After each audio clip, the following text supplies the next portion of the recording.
पंचायती राज छोड़ती गई थी, चला है वो इसका पंचायती राज छोड़ती गई थी कल। और पंचायती राज में क्या क्या हो गया था एक बार आपको देख लेते हैं। देखिए पंचायती राज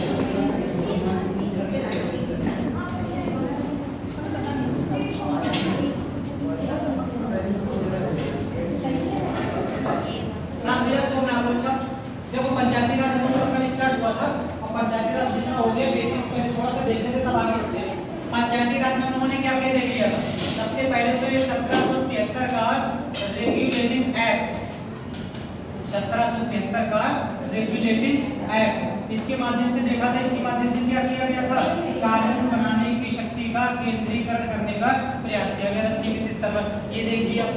इसके बाद इसके अगला टॉप पॉइंट में क्या देख लिया था, 1882 में लॉर्ड रिपन का घोषणा पत्र ये देख लिया था। ये भी हमारा हो गया 1882 में लॉर्ड रिपन के द्वारा जो स्थानीय स्वशासन से संबंधित जो प्रस्ताव लाया गया था 1882। इसको क्या कहते हैं लॉर्ड रिपन को, भारत में स्थानीय स्वशासन का जनक, इसको कहते हैं लॉर्ड रिपन को कहते हैं। ये हो गया था। इसके बाद हम लोगों ने स्वतंत्रता प्राप्ति के बाद डीपीएसपी में जो एक आर्टिकल शामिल किया गया था वो कौन सा था, आर्टिकल 40। इसको हम लोग पहले ही देख चुके हैं कि आर्टिकल 40 में डीपीएसपी के तहत पंचायती राज को क्या कर दिया गया, ये हमारा नीति निर्देशक के तहत किया गया था। किंतु उसमें कॉन्स्टिट्यूशनल स्टेटस के दर्जे के माध्यम से स्थापित ना करके इसको बाद में छोड़ दिया गया। बाद में इसको स्थापित करेंगे आर्टिकल 40। ठीक है, ये हमारा हो गया था। यहाँ तक इतनी चीजें हो गई थी। अब उस समय तो हमने इसको डीपीएसपी में शामिल कर लिया कि आगे जब समय सही हो जाएगी तब हम इसको कॉन्स्टिट्यूशनल स्टेटस दे देंगे। लेकिन अभी कॉन्स्टिट्यूशनल स्टेटस नहीं दिया गया था। अब वो ये 1952 में भारत आजाद हो गया और 1952 में एक कार्यक्रम चलाया गया था। इस कार्यक्रम को क्या बोलते हैं, सामुदायिक विकास कार्यक्रम, सामुदायिक विकास कार्यक्रम, कम्युनिटी डेवलपमेंट प्रोग्राम सीडीपी। 1952 में प्रोग्राम चलाया गया है सामुदायिक विकास कार्यक्रम सीडीपी प्रोग्राम। इसके माध्यम से करना क्या, सामुदायिक विकास करना, पूरी कम्युनिटी का विकास करना। कम्युनिटी का विकास करना है तो विकास की प्रक्रिया कहां से स्टार्ट हुई, गांव के स्तर से स्टार्ट हुई। गांव पर नगर, नगर से बहुत बड़े जिले, ऐसे करके विकास की प्रक्रिया। जब लोग विकास करेंगे तो नीचे से ऊपर की ओर जा रहे हैं। तो आपको पता है भारत आजाद को उस वक्त बेरोजगारी, गरीबी, ये सब बहुत बड़ी बड़ी समस्या थी। तो इन सबसे निपटने के लिए 1952 में क्या किया गया है, एक सामुदायिक विकास कार्यक्रम चलाया गया। जैसे मान लिया लोगों को भूखमरी से बचाना है, बीमारियों से बचाना है, ये सब कार्यक्रम चलाया था। जैसे मान लिया ये जो सामुदायिक विकास कार्यक्रम चलाया किसके माध्यम से, केंद्र सरकार के द्वारा चलाया जाता है, केंद्र सरकार। अब ऐसे करके मान लो जैसे गाँव में कोई व्यक्ति बाहर का आया हुआ, जिसको गाँव का कोई व्यक्ति पहचानता नहीं, बाहर का कोई व्यक्ति आया हुआ गाँव में और गाँव वालों से कह रहा है कि ये छोटी छोटी गोलियां करके गोलियां खा लो, इनसे क्या हो जाएगा, इनसे आपको पोलियो नहीं होगा, ठीक है, या और कोई बीमारी बता नहीं, ये बीमारी नहीं होगी। किसी तरीके से ऐसी बीमारियों का समाधान करने के लिए ये सरकार क्या कर रही है, ऐसे कार्यक्रम चला रही है। अब गाँव का व्यक्ति उस व्यक्ति को नहीं जानता है, जो व्यक्ति ऐसी दवा वितरित कर रहा है उस व्यक्ति को गाँव का व्यक्ति नहीं जानता है। आया उन्हें केंद्र स्तर का कोई अधिकारी कर्मचारी आए हुए हैं, वो लोग ऐसे कार्यक्रम चला रहे हैं। तो गांव के लोग तो वैसे ही आतंकित कर रहे थे, पता नहीं कौन सी दवाई बांट रहे थे, कुछ गड़बड़ ना हो जाए। ठीक है, ऐसे में गांव के लोग ऐसे कार्यक्रम को पूरी तरीके से सपोर्ट करेंगे क्या, नहीं करेंगे, क्योंकि इसमें गांव के स्तर का व्यक्ति नहीं है। ठीक है, कोई ऐसा व्यक्ति शामिल जिसको गांव के लोग जानते ही। 1952 में कम्युनिटी डेवलपमेंट प्रोग्राम चलाया गया है और कम्युनिटी डेवलपमेंट प्रोग्राम के माध्यम से जितना टारगेट फिक्स किया गया था वो टारगेट अचीव नहीं हो पाया। मतलब ये कि गांव के लोग इस कार्यक्रम को उस तरीके से सपोर्ट नहीं कर रहे हैं, क्योंकि गांव के लोग जानते ही नहीं है, पता नहीं किसी तरीके की दवाई देने आए या कुछ सेवन आज भी जल्दी गांव का कोई व्यक्ति ना जाता तो पता नहीं काय बात की दवाई, ठीक है, ऐसे करके। तो ये कार्यक्रम को उस तरीके से सपोर्ट नहीं मिल पा रहा गांव का, तो ये कार्यक्रम अपने टारगेट को अचीव नहीं कर पाया। जब कार्यक्रम टारगेट को अचीव नहीं कर पाया तो इसके आगे 1957 में इसी की जांच के लिए एक कमेटी गठित की गई थी। इस कमेटी का नाम था बलवंत राय मेहता समिति। कमेटी बना देगी बलवंत राय मेहता समिति।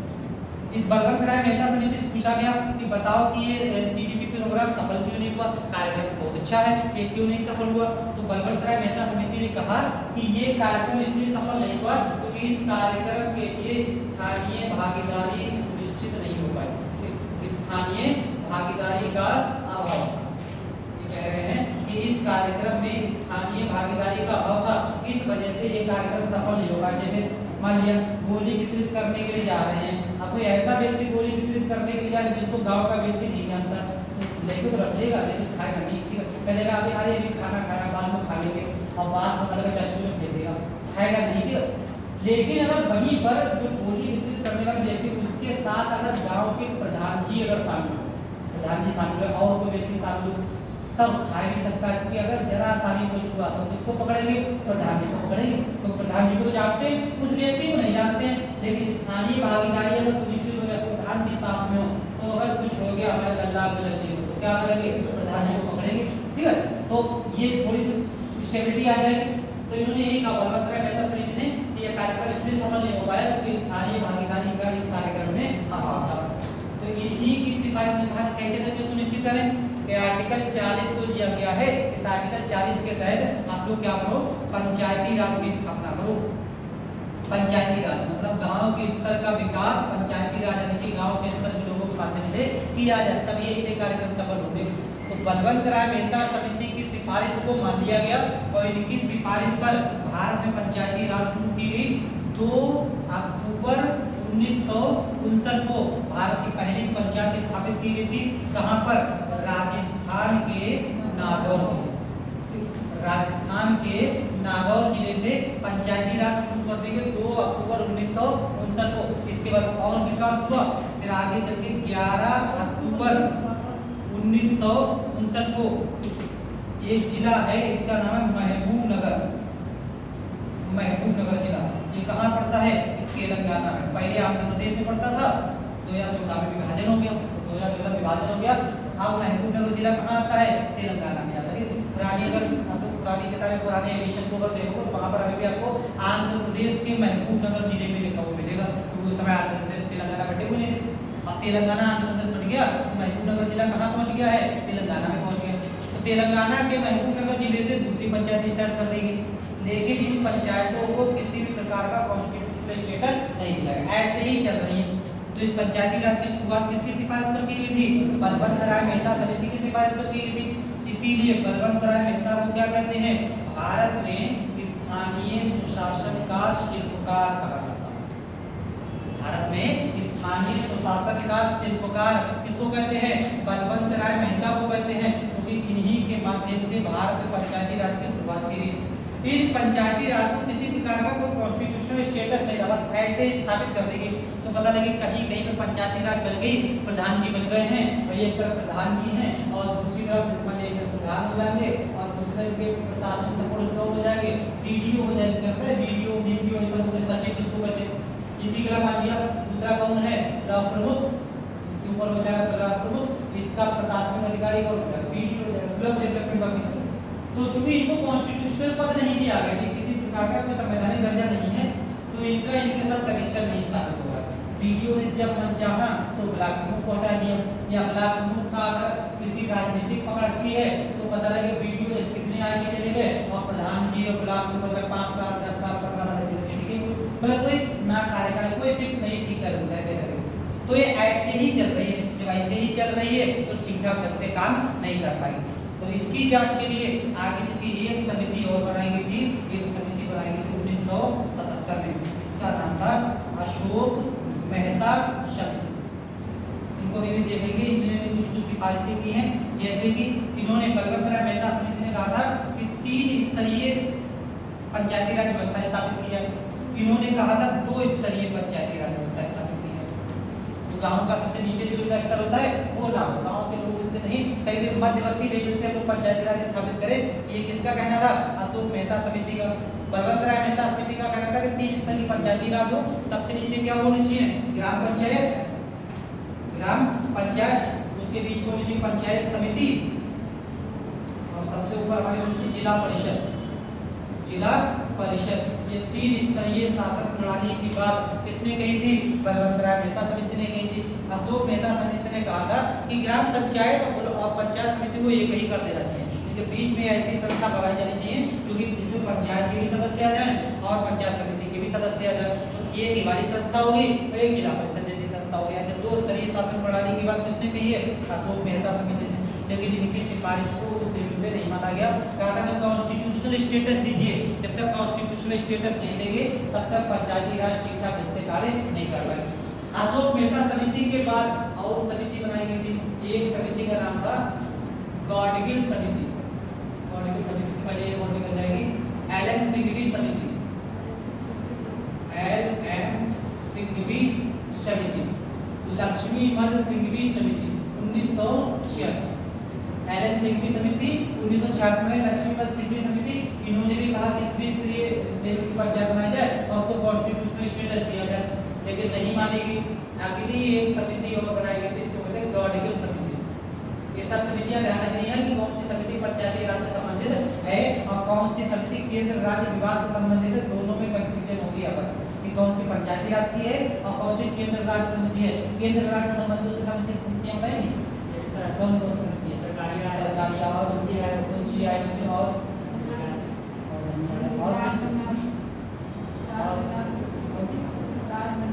राजमंडल समिति होगी। और सब बता सकते सब राजमंडल समिति का सब बता मेरा बच्चा लोग क्या बता पहले सरकारी आयु फिर ऊंची आयु फिर गाड़ी ऐसे भी आगे पीछे हो जाए। बताओ समिति क्या बता सकते हो? राजमंडल कब है? 66 फर्स्ट ईयर से प्रथम प्रशासनिक सुधार 66 में है। 69 में 69 में हाँ लगता है। इसमें कौन सी हो जाएगी? राजमंडल। फिर आ जाएगी सरकारी 1987 और 2007 में कौन सी आ जाएगी? ऊंची आयु वाली। एक केंद्र राज्य संबंध से संबंधित है और यहाँ पर ये वाली समितियां सब ध्यान रखनी है। सबसे पहले कौन सी? बलवंतराय मेहता समिति, इसके बाद अशोक मेहता समिति, फिर कौन सी आ जाएगी? एलएम सिंघवी समिति, फिर आ जाएगी गॉडगिल समिति 1988। और इसी गॉडगिल समिति की सिफारिश पर उन्होंने कहा था कि कॉन्स्टिट्यूशनल स्टेटस दिया जाए। इसी गॉडगिल समिति की सिफारिश पर एक संविधान संशोधन विधेयक प्रस्तुत किया गया था, जिसको कहते हैं 64वां संविधान संशोधन विधेयक। अधिनियम नहीं, ठीक है। 64वां संविधान संशोधन विधेयक है। विधेयक और अधिनियम में कोई अंतर होता है? विधेयक जब तक पास नहीं होता, जब तक पास नहीं होता तब तक वो क्या है? तब तक विधेयक है। जब पास हो जाएगा तो अधिनियम है। जैसे कि अभी चल रहा है 130वां संविधान संशोधन विधेयक, वो विधेयक है। जब पास हो जाएगा तो 106 बनेगा, 106 बनेगा, 6 बनेगा, ठीक है। 107 बनेगा, 6 107 बन जाएगा, ठीक है। तो ये इस तरीके तो ये 64वां संविधान संशोधन विधेयक आया था 1989 में और ये आया था राजीव गांधी की सरकार। राजीव गांधी की सरकार थी तो उस समय 64वां संविधान संशोधन विधेयक आया। लेकिन इस विधेयक में संघ को मजबूत किया गया था। इस वजह से इस विधेयक का किया गया विरोध लोकसभा में पारित हो गया और जब ये विधेयक राज्यसभा में गया तो राज्यसभा में ये विधेयक खारिज हो गया। फिर राज्यसभा पारित ही नहीं हुआ। जब राज्यसभा पारित ही नहीं हुआ तो 64वां संविधान संशोधन विधेयक के माध्यम से पंचायती राज को स्थापित नहीं करते। बाई चांस आपसे ऐसे क्वेश्चन आ जाए निम्नलिखित में से कौन सा संविधान संशोधन विधेयक पंचायती राज से संबंधित है? और उसमें आपको पहला एक विकल्प मिले कि 73वां संविधान संशोधन विधेयक, दूसरा मिल जाए 64वां संविधान संशोधन विधेयक, तीसरा मिल जाए 74वां संविधान संशोधन विधेयक और एक मिल जाए 86वां संविधान संशोधन विधेयक। ऐसे करके 4 विकल्प मिले, ठीक है। अब कोडिंग बना रहे हैं, ठीक है। अब कोडिंग हमारी है, कोडिंग बनेगी केवल 1 2, केवल 2 मतलब 1 2 3, केवल 1 3, ठीक। अब क्वेश्चन हमारा ये है कि निम्नलिखित में से कौन सा विधेयक पंचायती राज से संबंधित है?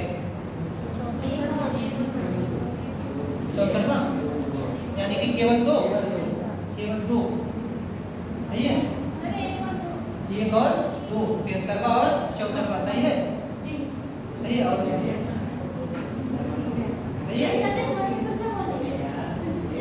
निम्नलिखित में से कौन सा पंचायती राज से संबंधित है? ये विकल्प लिखे हुए हैं और ये 1 2 3 पहले पंचायती राज पूछ रहे हैं ना। और केवल सही है। 73 नहीं है, 73 नहीं है, अधिनियम विधेयक नहीं है, वो विधेयक नहीं है, वो अधिनियम है। 73वां संविधान संशोधन अधिनियम है। तो यहाँ पे कौन सा आंसर हो हो जाएगा, केवल 64 हो जाएगा। ठीक है, विधेयक की बात हो रही है यहाँ पे, अधिनियम और विधेयक अलग अलग होते हैं। वो 73वां संविधान संशोधन अधिनियम है। अगर यहाँ पे 73वें विधेयक की जगह 73वां संविधान संशोधन अधिनियम लिखा होता तो 1 और 2 हो जाते।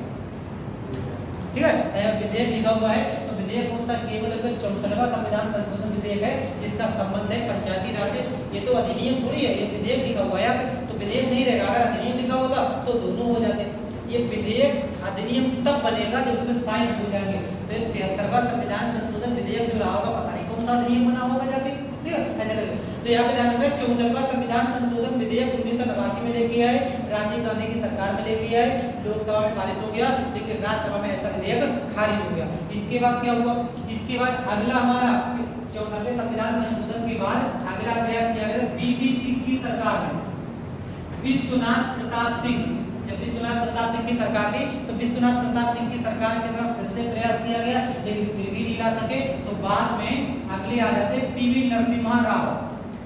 पीवी नरसिम्हा राव, पीवी नरसिम्हा राव के समय एक संविधान संशोधन विधेयक के लिए कानून लेके आए गए, विधेयक लेके आए, और उस विधेयक के माध्यम से पंचायती राज को स्थापित करने का प्रयास किया गया। और यही विधेयक कौन सा संविधान संशोधन अधिनियम बना? 73वां संविधान संशोधन अधिनियम 1992 1993। ठीक, और इसके माध्यम से भारत में पंचायती राज की स्थापना की। ऐसा करके विकास क्रम है। ठीक है, धीरे धीरे विकास क्रम, यानी कि स्टार्टिंग में सबसे पहले देखें तो सबसे पहले 1773 के रेगुलेटरी एक्ट के माध्यम से केंद्रीकरण का प्रयास किया गया। फिर 1882 में लॉर्ड रिपन ने क्या किया है, ये घोषणा पत्र जारी करके स्थानीय स्वशासन की स्थापना की थी। और सबसे पहला नगर निगम कौन सा बनाया गया था? मद्रास। पहला नगर निगम हो जाएगा मद्रास। मद्रास को आज क्या कहते हैं? चेन्नई, तमिलनाडु की राजधानी। इसका पुराना नाम क्या मिलता है? मद्रास मिलता है। स्वतंत्रता के पश्चात पंचायती राज को आर्टिकल 40 में डीपीएसपी में शामिल किया गया। बाद में 1952 में कम्युनिटी डेवलपमेंट प्रोग्राम चलाया गया। अभी यूपी पेट में क्वेश्चन पूछा गया था, सीडीपी प्रोग्राम कब चलाया गया था? ये यूपी पेट का एक क्वेश्चन था। तो सामुदायिक विकास कार्यक्रम चलाया गया था, 1952 में चलाया गया था। इसी कार्यक्रम को जब अपेक्षित सफलता नहीं मिली तो इसकी जांच के लिए 1957 में बलवंत राय मेहता समिति का गठन किया गया। इन्होंने कहा कि स्थानीय भागीदारी के अभाव के कारण ये कार्यक्रम अपने अपेक्षित लक्ष्य को प्राप्त नहीं कर सका, तो भारत में पंचायती राज की स्थापना करनी चाहिए। इन्हीं की सिफारिश पर राजस्थान के नागौर में पहली पंचायत स्थापित की गई थी 2 अक्टूबर 1959 को, और दूसरी पंचायत तेलंगाना के महबूबनगर जिले में 11 अक्टूबर 1959 को स्थापित की गई। बलवंत राय मेहता समिति की सिफारिश पर ही पंचायती राज शुरू की गई। तो बलवंत राय मेहता को क्या कहते हैं? आधुनिक पंचायती राज का शिल्पकार है। शिल्प मिस्त्री टाइप के पहले होते हैं, जो मिस्त्री लोग होते हैं उनको क्या शिल्पी ही तो कहते हैं, जिनके पास कोई कला हो, ठीक, उसको शिल्पी कहते हैं। तो शिल्पकार किसको कहते हैं? बलवंत राय मेहता को। इन्होंने 3 टियर व्यवस्था को लागू करने की बात की थी। इसके बाद 1977 में अशोक मेहता समिति 2 स्तरीय व्यवस्था की बात की है, कॉन्स्टिट्यूशनल स्टेटस की बात की है, लेकिन सिफारिश स्वीकार नहीं हुई। फिर अगली कौन सी है? एल.एन. सिंघवी समिति 1986। फिर गौड़गिल समिति 1988। गौड़गिल समिति की सिफारिश पर ही 64वां संविधान संशोधन विधेयक लाया गया 1989 में, और इस 64वें संविधान संशोधन विधेयक को राजीव गांधी के समय लाया गया था, लेकिन फेल हो गया राज्यसभा में। अगला पॉइंट, फिर बीपी सिंह की सरकार में प्रयास किया गया, लेकिन कुछ नहीं हुआ। फिर नरसिम्हा राव की सरकार में 73वें संविधान संशोधन अधिनियम के माध्यम से पंचायती राज को स्थापित किया गया। तो पंचायती राज की स्थापना किसके समय की गई है? पीवी नरसिम्हा राव के समय की गई है। वे भारत के प्रधानमंत्री थे। यहाँ तक की इतनी बातें क्लियर। विधि चीज आने दी है कि क्या क्या हमारा जो पंचायती राज हमारा इन्होंने लागू करने की बात की थी बलवंत राय मेहता समिति ने। इसमें कौन कौन से स्ट्रक्चर थे? सबसे नीचे ग्राम पंचायत, फिर ऊपर पंचायत समिति, और फिर ऊपर कौन सा? जिला परिषद। ऐसे 3 लेवल पे बात की गई है। किसके द्वारा? बलवंत राय मेहता समिति के द्वारा। तो नोट कर लो तब आगे बढ़े। कहाँ तक लिखा हुआ? लास्ट पॉइंट बताओ, क्या लिखा हुआ लास्ट पॉइंट? पंचायती राज यहाँ तक लिखा हुआ है, आर्टिकल 40 तक लिखा है। उसके बाद अगला पॉइंट लिखो। अगला पॉइंट 1952 में, अगला पॉइंट 1952 में सामुदायिक विकास कार्यक्रम, 1952 में सामुदायिक विकास कार्यक्रम CDP कम्युनिटी डेवलपमेंट प्रोग्राम 1952 में सामुदायिक विकास कार्यक्रम CDP कम्युनिटी डेवलपमेंट प्रोग्राम चलाया गया CDP community development programme, Hindi में सामुदायिक विकास कार्यक्रम CDP कार्यक्रम चलाया गया। अगला पॉइंट, यह कार्यक्रम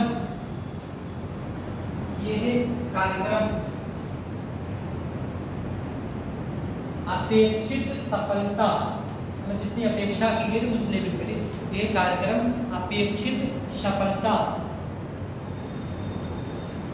प्राप्त नहीं कर सका। ये कार्यक्रम अपेक्षित सफलता प्राप्त नहीं कर सका।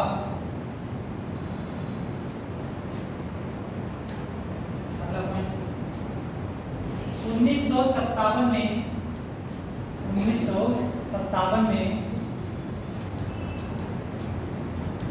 बलवंत राय मेहता समिति, 1957 में बलवंत राय मेहता समिति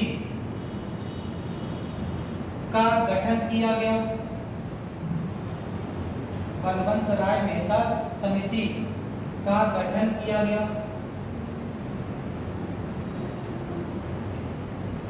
जिसके अनुसार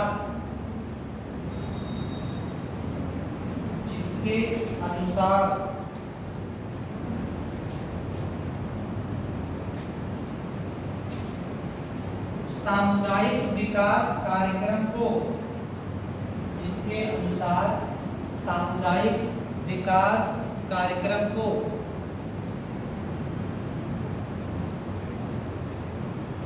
स्थानीय सहयोग नहीं मिला।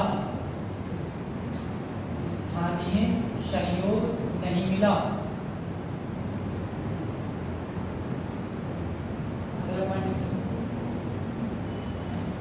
बलवंत राय मेहता समिति, बलवंत राय मेहता समिति की सिफारिश पर, बलवंत राय मेहता समिति की सिफारिश पर त्रिस्तरीय बलवंत राय मेहता समिति की सिफारिश पर त्रिस्तरीय मतलब 3 लेवल पे, 3 स्तरीय लिख लो, जब त्रिस्तरीय पंचायती राज, त्रिस्तरीय पंचायती राज व्यवस्था लागू की गई। त्रिस्तरीय पंचायती राज व्यवस्था लागू की, तीनों स्तरों में नाम लिख लो। सबसे नीचे ग्राम पंचायत, उसके ऊपर पंचायत समिति और सबसे ऊपर जिला परिषद, तीनों के नाम लिख लो। सबसे नीचे ग्राम पंचायत, ग्राम पंचायत के ऊपर पंचायत समिति और पंचायत समिति के ऊपर जिला परिषद। सबसे नीचे ग्राम पंचायत, ग्राम पंचायत के ऊपर पंचायत समिति और पंचायत समिति के ऊपर जिला परिषद। एक बार क्वेश्चन पूछा गया था, बलवंत राय मेहता समिति की सिफारिश पर सर्वोच्च स्तर की पंचायती राज उसका नाम क्या था? सर्वोच्च स्तर की पंचायत उसका क्या नाम है? जिला परिषद नाम था। तो सबसे नीचे ग्राम पंचायत, उसके पंचायत समिति और उसको जिला परिषद। अगला पॉइंट, बलवंत राय मेहता को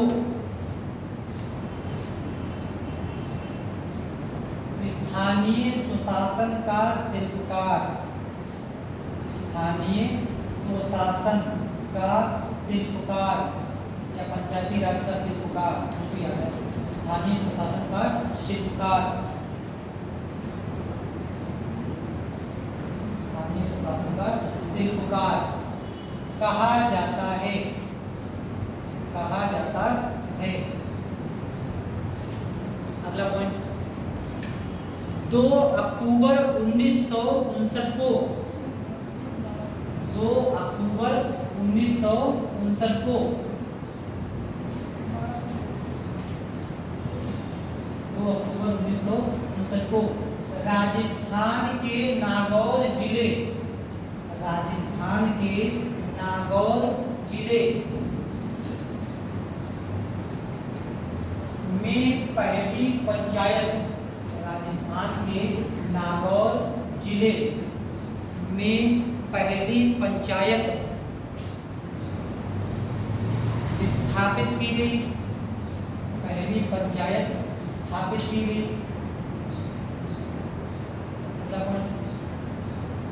11 अक्टूबर 1959 को 11 अक्टूबर 1959 को तेलंगाना के 11 अक्टूबर 1959 को तेलंगाना के महबूबनगर जिले में, तेलंगाना के महबूबनगर जिले में दूसरी पंचायत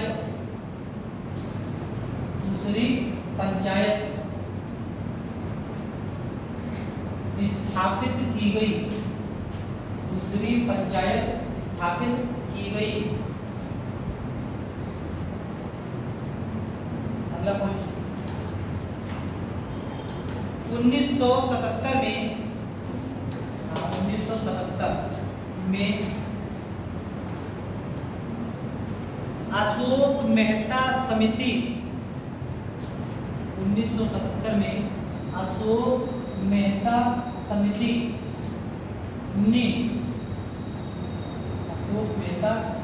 ने दो स्तरीय पंचायती राज अशोक मेहता समिति ने 2 स्तरीय पंचायती राज की बात करते हुए 2 स्तरीय पंचायती राज की बात करते हुए इन्हें संवैधानिक दर्जा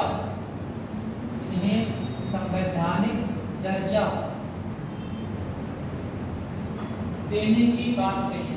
इन्हें संवैधानिक दर्जा कॉन्स्टिट्यूशनल स्टेटस देने की बात कही। अब ये क्या कह रहे हैं, अशोक मेहता समिति कह रहे हैं कि इनको कॉन्स्टिट्यूशनल स्टेटस दिया जाए, तो इस तरह की शासन प्रणाली लागू की जाए और यहाँ पर राजनीतिक पार्टियों को एंट्री दी जाए। मतलब राजनीतिक पार्टी में सपोर्ट करे, राजनीतिक पार्टी अगर चुनाव लड़े, क्योंकि जब बड़े स्तर की राजनीतिक पार्टी अगर गाँव के स्तर पे अपने पंचायत को स्थापित करेंगी तो लोकतंत्र और तेजी से मजबूत हो जाएगी। ये बात कहेगी किसके द्वारा, अशोक मेहता समिति। सामान्यतः सिफारिश की समानता मानी गई नहीं गई है। अगली कौन सी रहेगी, एल एम सिंह की समिति 1986 में, और एल एम सिंह के बाद एक पी के थुंगन समिति, ये भी कब आ जाएगी 1988 में। तो ये 3 समितियां कंटिन्यू आ जाएंगी। एक आ जाएगा एल एम सिंह की समिति 1986, फिर आ जाएगी पी के थुंगन समिति 1988 और लास्ट में कौन सी, गौड़गल समिति 1988। वो अगला पॉइंट है अपने 1986 में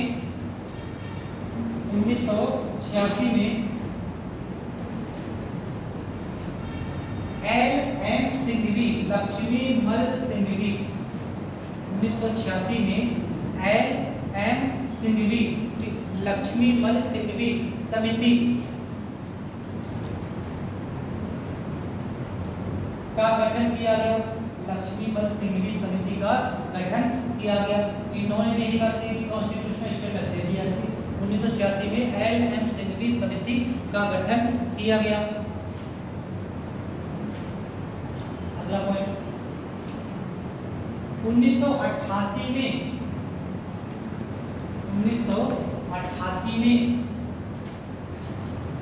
पी के थुंगन समिति 1988 में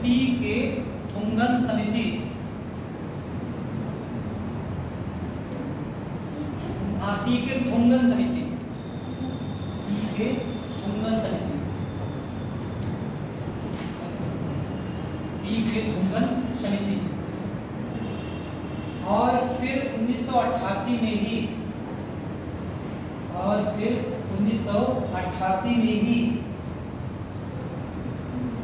गौड़गिल समिति, और फिर 1988 में ही गौड़गिल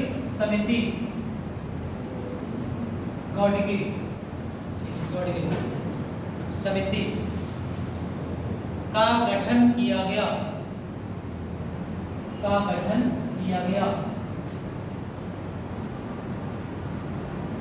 अगला पॉइंट गॉडगिल समिति की सिफारिश पर, गॉडगिल समिति की सिफारिश पर 1989 में 89 गॉडगिल समिति की सिफारिश पर 1989 में 64वां संविधान संशोधन विधेयक 1989 में 64वां संविधान संशोधन विधेयक 64वां संविधान संशोधन विधेयक लाया गया। 64वां संविधान संशोधन विधेयक लाया गया जो राज्यसभा में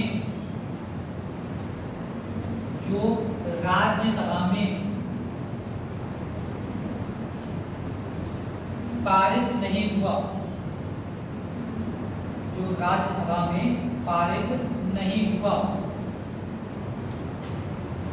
अगला point, PV Narasimha Rao, PV Narasimha Rao, PV Narasimha Rao के समय, पीवी नरसिम्हा राव के समय 73वें संविधान संशोधन अधिनियम, पीवी नरसिम्हा राव के समय 73वें संविधान संशोधन अधिनियम 1992, 73वें संविधान संशोधन अधिनियम 1992 स्लैश लगा के 1992 में आया, 1993 में लागू हुआ। पीवी नरसिम्हा राव के समय 73वें संविधान संशोधन अधिनियम 1992-1993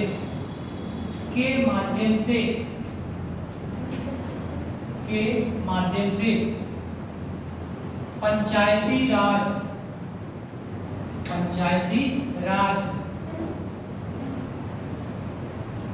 को संवैधानिक दर्जा दिया गया, पंचायती राज को संवैधानिक दर्जा दिया गया।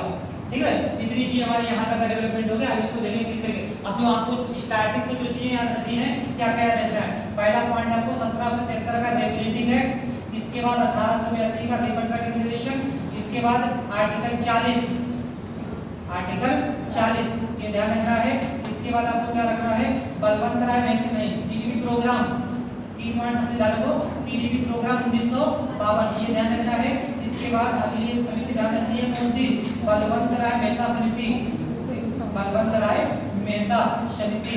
इस समय ध्यान रखना कब है, 1957 में बलवंत राय मेहता समिति। इनके तीनों टीयर याद रखने। सबसे नीचे कौन सा, ग्राम पंचायत, बीच में पंचायत समिति, और सबसे ऊपर जिला परिषद। ऐसे करके 3 लेवल पे पंचायती राज व्यवस्था की सिफारिश की गई, किसके द्वारा, बलवंत राय मेहता समिति के द्वारा। भारत की पहली पंचायत 2 अक्टूबर 1959 को कहाँ स्थापित की गई थी, राजस्थान के नागौर जिले में, क्योंकि पंचायती राज के समर्थक थे गांधी जी, इसीलिए 2 अक्टूबर वाले दिन गांधी जी के जन्म दिवस पर इसको शुरू किया गया था। राजस्थान के नागौर जिले से दूसरी पंचायत याद को 11 अक्टूबर 1959 को ये कहाँ पर, आंध्र प्रदेश के महबूबनगर जिले में, आंध्र प्रदेश के महबूबनगर जिले में। कई बार यूपीएससी क्या करता है, यूपीएससी ऐसे कर क्वेश्चन करता है, ये आंसर आपको आधा दे देगा, पहला बता देगा, दूसरा पूछ लेगा। जैसे कि 2 साल पहले किसी महिला को उसका इकोनॉमी का नोबेल पुरस्कार मिला था, अमर्त्य सेन को जब मिला था उसके बाद मिला था, तो आयोग ने वो शायद दूसरी महिला थी, तो आयोग ने इस तरीके से पूछा कि पहले मतलब हाल ही में इनको जो मिला है ये दूसरी महिला है, पहले कौन थी। ठीक है, अब पहले कब थी, इस तरीके ऐसे मेरे बाइक से जब पूछा जाए आप पहला रखिए जाए कि हाँ पहली बार आयोग पूछेगा, ठीक है। पहली बार कहाँ स्थापित किया गया है, राजस्थान के नागौर में। अगर दूसरी बार पूछा जाए तो तेलंगाना के महबूबनगर जिले में स्थापित किया गया 11 अक्टूबर 1959। इसका अगला पॉइंट आपको ध्यान रखना है, अशोक मेहता समिति, कब, 1977 में। इसके बाद अगर देंगे 1977 के अशोक मेहता समिति का अगला कौन सा आ जाएगा, अगला आ जाएगा हमारा एलन सिंघवी समिति, LM सिंघवी समिति कब हो जाएगी? 1986 में। फिर आ जाएगी पीके तुंगन समिति। पीके तुंगन समिति कब आ जाएगी? पीके तुंगन समिति ये वाले आ जाएगा 1988 में। और 1988 में पीके तुंगन समिति के बाद आ जाएगा गौड़गिल समिति। गौड़गिल समिति ये भी कब आ जाएगी? 1988 में आ जाएगी। और इसके बाद आ जाएगा 64वां संविधान संशोधन विधेयक। 64वां संविधान संशोधन विधेयक वर्ष 1989 ये हो जाएगा। क्वेश्चन ऐसे ही पूछा जा सकता है कि 64वां संविधान संशोधन विधेयक 1989 कौन सी समिति की सिफारिश पर लाया गया था? कौन सी समिति हो जाएगी? गौड़गिल समिति की सिफारिश पर। और ये विधेयक किसके समय लाया गया था? राजीव गांधी की सरकार। राजीव गांधी की सरकार। पूछा जा सकता है कि पंचायती राज की व्यवस्था की शुरुआत के समय भारत के प्रधानमंत्री कौन थे?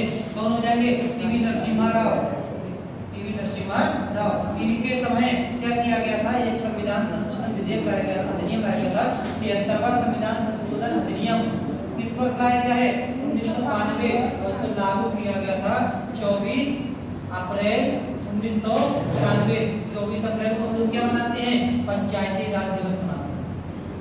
पंचायती राज दिवस 24 अप्रैल को इसी मनाते हैं। तो 24 अप्रैल 1993 को क्या हुआ है? हमारा 73वां संविधान संशोधन अधिनियम। ये टाइमलाइन याद रखनी है, ठीक है? इस तरीके से स्टार्टिंग से लेकर यहाँ तक की आपको पूरी टाइमलाइन याद रखनी है कि कब कब कैसे कैसे करके क्या क्या हुआ। सबसे पहले 1773 का रेगुलेटिंग एक्ट, इसके माध्यम से कानून बनाने की शक्ति को सेंट्रलाइज्ड कर दिया गया। 1882 में लॉर्ड रिपन का डिक्लेरेशन, इसके बाद आर्टिकल 40 में इसको शामिल किया गया था DPS। इसके अलावा CDP प्रोग्राम चलाया गया 1952 में। ये कार्यक्रम ठीक ठाक ढंग से सफल नहीं हुआ। इसकी जांच के लिए कौन सी समिति बनाई गई है? बलवंत राय मेहता समिति। वर्ष पूछा जाए 1957। 3 लेयर पे इन्होंने 3 लेवल पे क्या किया है? पंचायती राज की सिफारिशें की हैं। इन्हीं की सिफारिश पर राजस्थान के नागौर में पहली पंचायत स्थापित की गई 2 अक्टूबर 1959 को। फिर तेलंगाना के महबूबनगर जिले में 11 अक्टूबर 1959 को दूसरी पंचायत। 1977 में अशोक मेहता समिति 2 लेवल की बात की गई है।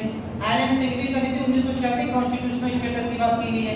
तुंगन समिति 1988। फिर गौड़गिल समिति 1988 को भी कॉन्स्टिट्यूशनल स्टेटस। 64वां संविधान संशोधन विधेयक लेके आए। विधेयक है, ध्यान रखना है, विधेयक लेके आए हैं 1989 में। किसके समय? राजीव गांधी की सरकार में। फेल हो गया, राज्यसभा में पारित नहीं हो पाया। फिर टीवी नरसिम्हा राव की सरकार में 73वां संविधान संशोधन अधिनियम पारित किया गया 1992 या 1993। 24 अप्रैल 1993 को। और 24 अप्रैल को हम लोग क्या मनाते हैं? पंचायती राज दिवस। यहाँ तक की बातें क्लियर? बस इतनी चीजें आपने एक टाइमलाइन के तौर पे अच्छा टू द पॉइंट पूरा डिटेल आया है। टू द पॉइंट जो की पॉइंट्स है उनको याद रखो। कौन सी समिति है, कब बनी है, कौन सी समिति कब बनी, इतना ध्यान रखो। कई बार आपसे क्रोनोलॉजी ऑर्डर पूछा जा सकता है। 4 समितियां दे देंगे, क्रोनोलॉजी का नाम या अगर ऐसे करके पूछ सकते हैं कौन सी समिति का संबंध पंचायती राज से नहीं है, कोई सी दे दी। मतलब कोई इकोनॉमिक विभाग कराना चाहिए समिति दे दी, टैक्स वाली कोई सी समिति दे सकते हैं, तो वो पंचायती राज से संबंधित नहीं रहेगी। तो आपको ये ध्यान रखना है कौन सी पंचायती राज से संबंधित है, कौन सी केंद्र राज्य विभाग से संबंधित है, कौन सी इकोनॉमी की समितियां हैं, कौन सी हिस्ट्री की समिति, सब भी याद रखनी है।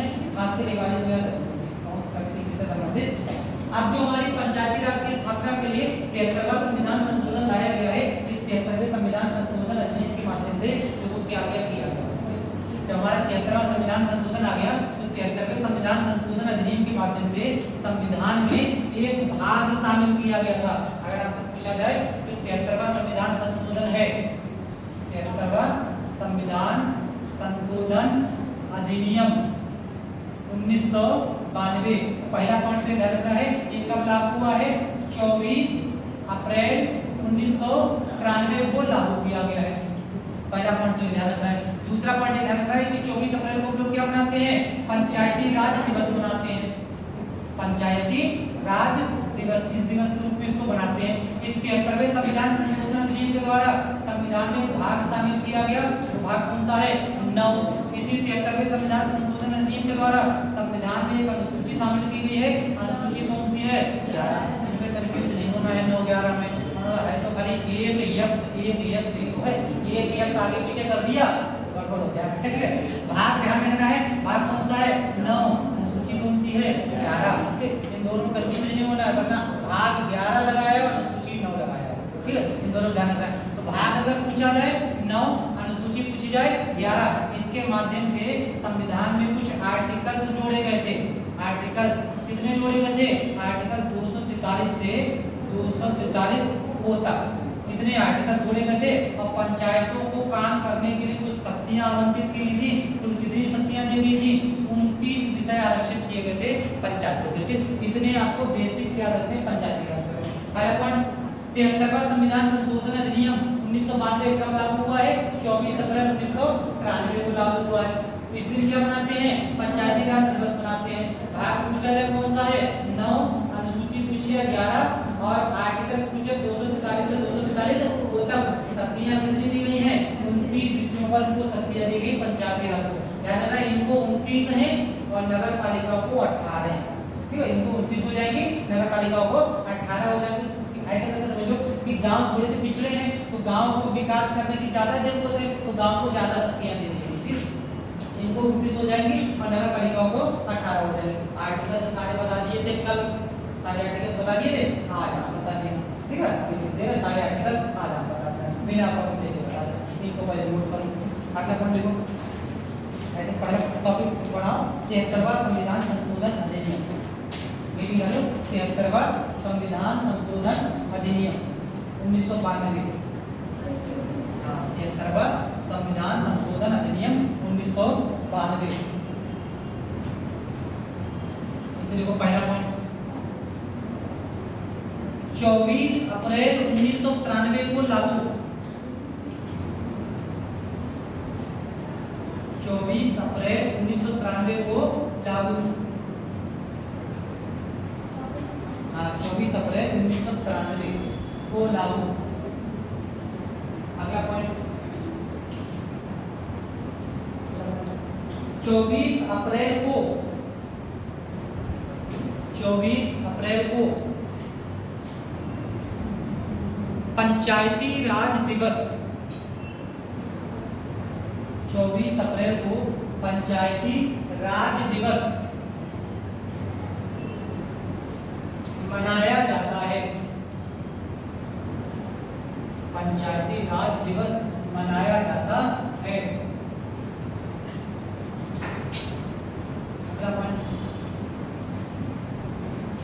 संविधान में भाग 9, संविधान में भाग 9 और अनुसूची 11, संविधान में भाग 9 और अनुसूची 11 शामिल करते हुए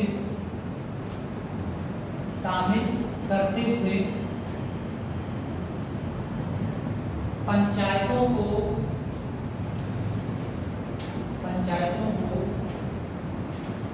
29 विषय, पंचायतों को 29 विषय आवंटित किए गए। पंचायतों को 29 विषय आवंटित किए गए। अगला पॉइंट, अनुच्छेद 243 से, अनुच्छेद 243 से 243 ओ तक, 243 से 243 ओ तक पंचायती राज का प्रावधान, पंचायती राज का प्रावधान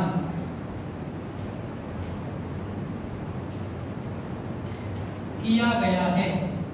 पंचायती राज का प्रावधान किया गया है। अब ये 243 से 243 को तक देख लेते हैं। सब आर्टिकल हमारे क्या है? Article 243 A B C D E F G H I J K L M N O. ठीक है, कितने हमारे आर्टिकल हो गए? अब बिना कॉपी में देखिए एक बार कैसे करना पड़ता है। ऐसे करके सारे के सारे आर्टिकल बता दो। स्टार्टिंग में पहले 3 छोड़ दो, फिर इसमें सब परिभाषाएं और 3 तरीके व्यवस्था बताएंगे, इनको देख लेंगे आराम से। सी से बताओ 243 सी में क्या है? कंपोजिशन। सी में क्या हो जाएगा? कंपोजिशन यानी कि गठन, पंचायतों का गठन। कौन कौन पंचायती राज में शामिल होगा? गठन या संगठन? गठन या संगठन। ये हमारा 243 सी में आ रहा है। 243 डी, डी मतलब डिबेट, मतलब डिबेट, और डिबेट किस पे होती है? आरक्षण पे। तो कौन से आर्टिकल के तहत पंचायतों में आरक्षण की व्यवस्था की गई है? 243 डी के तहत। 243 ई, ई मतलब एंड मतलब कार्यकाल। 243 ई में क्या बताया गया है? पंचायतों का कार्यकाल, कि कितने कितने समय तक कैसे कैसे करके पंचायती राज काम करेगी। 5 वर्ष का कार्यकाल होगा, अगर बीच में विघटित हो जाएगी तो कितना कार्य मिलेगा, इस तरीके की सब बातें कौन सी हैं? 243 में ये सारे डिटेल्स में देखेंगे, ठीक है। पहले आर्टिकल याद रखो, उसके बाद सब आर्टिकल एक एक करके डिटेल में देखेंगे कि खाली इतना काम नहीं है कि 243 बीच में बता दिया कार्यकाल, अब पता लग गया 5 साल कार्यकाल है, अगर वो बीच में चली जाए तो ये तो दिक्कत। तो इस तरीके से कार्य करेंगे, वो सबको डिटेल में देखेंगे एक एक करके। एक्ट 243 एक्ट मतलब डेड हो गए, एक्ट मतलब फेल मतलब अयोग्यताएं, फेल मतलब अयोग्यताएं, ये हो जाएगी जी पार्ले जी, जी मतलब पार्ले जी, पार्ले जी मतलब शक्तियां। 243 जी में क्या हो जाएगी? शक्तियां।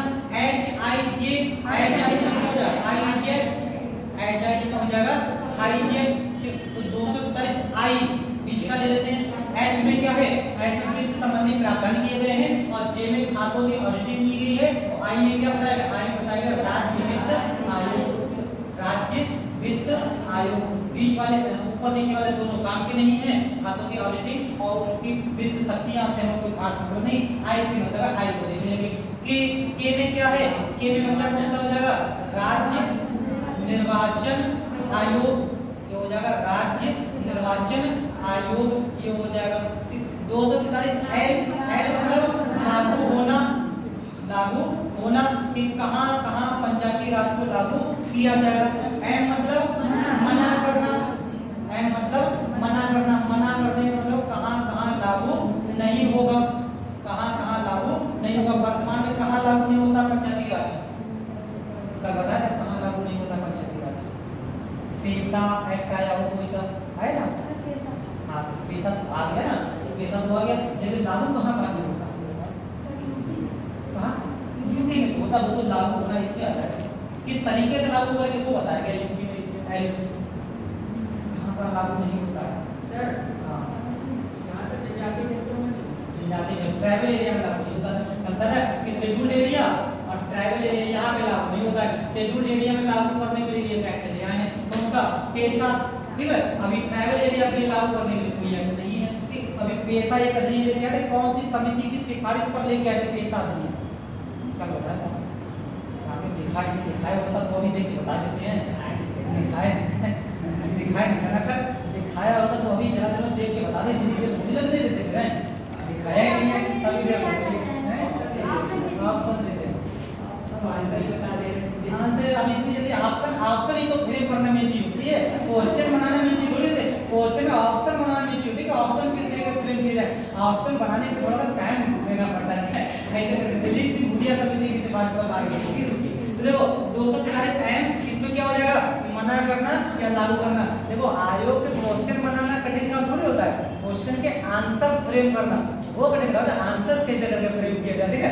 आंसर से एग्जामिनर इस तरीके से फ्रेम करता ना कि पहला विकल्प बनाएगा, दूसरे विकल्प पे जाने नहीं देगा, ब्रेक लगा देगा वहीं पे कि हाँ अरे यही वाला आंसर सही है। तो आंसर फ्रेम करना वो चीज मिलती, क्वेश्चन फ्रेम करना कौन सी बड़ी बात होती है। 243 एन, एन में क्या हो जाएगा? न्यू, एन हो जाएगा न्यू। जो नई नई पंचायतें हैं, नई नई पंचायतें हैं, इनका ओल्ड वाली पंचायतों से क्या कनेक्शन होगा? जैसे 1959 से पंचायतें चल रही थी, पंचायतें तो चल रही हैं, लेकिन जो नई पंचायतें जिनको कॉन्स्टिट्यूशनल स्टेटस दिया गया है उनका पुरानी वाली से कनेक्शन क्या होगा ये बताया गया 243 एन में। ओ में आदर्श, आदर्श, बाकी जितने भी कॉन्सेप्ट बचे हैं वो सब कौन से में आ जाएंगे? ओ में आ जाएंगे। आर्टिकल से सारे याद हो गए, ठीक है। आर्टिकल्स नहीं भूलेंगे, आर्टिकल्स मेरे ख्याल से नहीं भूलेंगे। आर्टिकल्स क्या है? इन्हीं में से आर्टिकल्स में से अगर किसी तरीके का कुछ खाली आर्टिकल पूछ लिया जाए कि इस आर्टिकल में क्या होगा, आर्टिकल तो मेरे ख्याल में बता देंगे, आर्टिकल का प्रिंसिपल।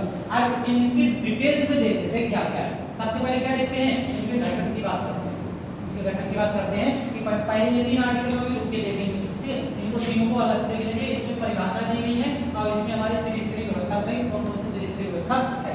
पहले इनको एक एक करके देख लेते हैं, फिर देखते हैं। देखो गठन की अगर बात करें तो ये पंचायती राज व्यवस्था में 3 स्तर होते हैं, 3 स्तर होते हैं। सबसे नीचे कौन सा होगा? सबसे नीचे वाली हो जाएगी ग्राम पंचायत, सबसे नीचे वाली हो जाएगी ग्राम पंचायत। ग्राम पंचायत के ऊपर क्या होगा? यहाँ पर हो जाएगी मध्यवर्ती पंचायत, मध्यवर्ती पंचायत। और सबसे ऊपर क्या हो जाएगी? सबसे ऊपर हो जाएगी जिला पंचायत। ऐसे 3 लेवल पे हमारी पंचायती राज बनी हुई है। सबसे नीचे ग्राम पंचायत, ग्राम पंचायत पर मध्यवर्ती पंचायत, मध्यवर्ती पंचायत को जिला पंचायत। कभी गांव में वोट डाला है, कोई इलेक्शन में वोट किया है? वोट किया होगा। तो गांव में वोट देने जाते हैं, कितने बैलेट पेपर मिलते हैं? 3 मिलते हैं। कितने मिलते हैं? 2 मिलते हैं। और बताओ, 1 मिलता है। आप देखो कितने में आप ध्यान रखें कितने में होंगे। जब ग्राम पंचायत की बात करें, ग्राम पंचायत में 2 लोग होंगे। ये कौन होगा? ये तुम्हारा अध्यक्ष होगा और बाकी हमारे वार्ड मेंबर्स होते हैं, जिनको क्या कहते हैं? सदस्य, सभासद। ठीक है, गांव में भी शहर में होते हैं सभासद मेंबर, ऐसे गांव में भी होते हैं। इसको गांव के अध्यक्ष को क्या कहते हैं? सामान्यतः प्रधान कहते हैं, लेकिन सरपंच कहते हैं, कुछ राज्यों में सरपंच कहते हैं, मध्य प्रदेश में मुखिया कहते हैं, अलग अलग राज्यों में अलग अलग कहते हैं। तो अध्यक्ष या प्रधान, हमारे प्रधान जी कहते हैं। तो प्रधान होंगे और इनके सहायक मतलब हर वार्ड के कौन होंगे? या सदस्य होंगे, मेंबर्स होंगे। ऐसी मध्यवर्ती पंचायत में जिसको लोग क्या कहते हैं? इसको ब्लॉक कहते हैं।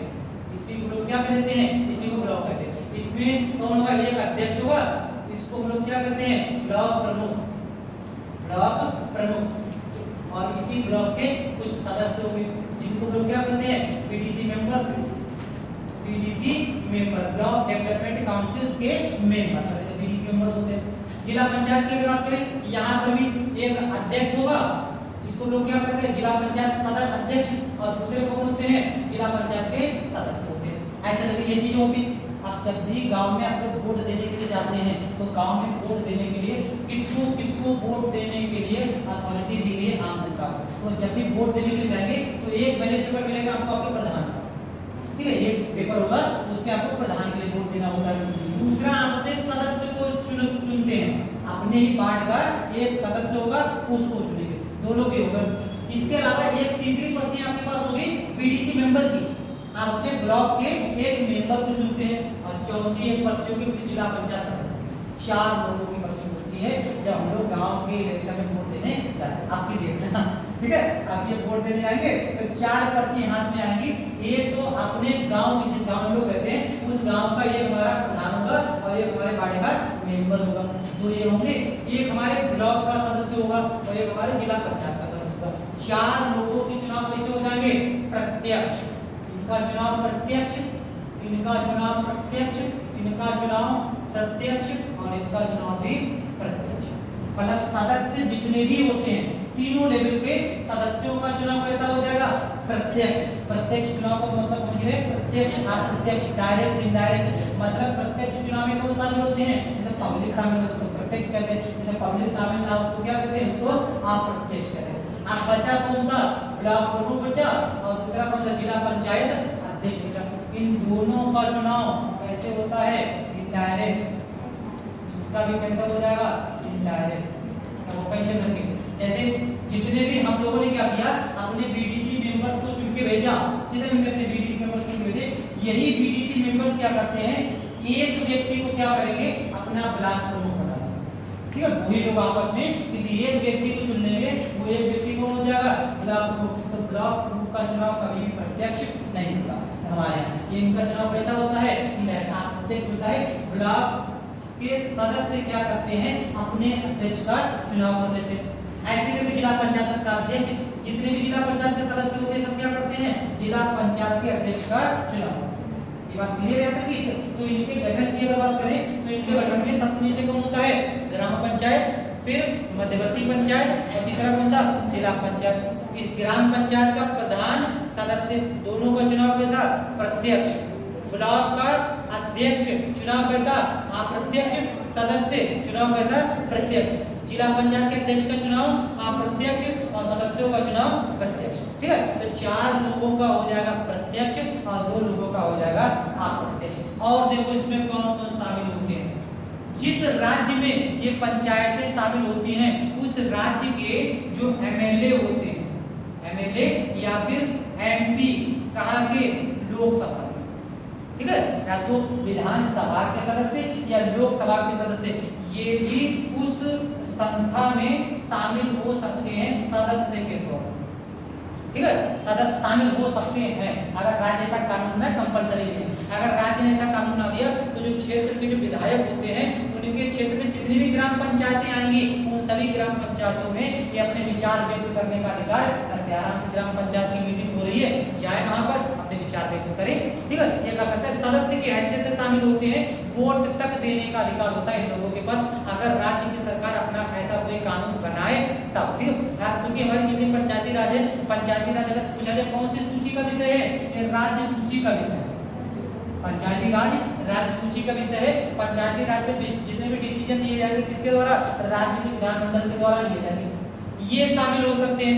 दूसरी अगर बात करें एमएलसी या फिर एमपी राज्यसभा, ठीक, जो राज्यसभा के सदस्य या फिर विधान परिषद के सदस्य, ये लोग उस क्षेत्र के इसमें शामिल होंगे जिसमें ये लोग मतदाता के रूप में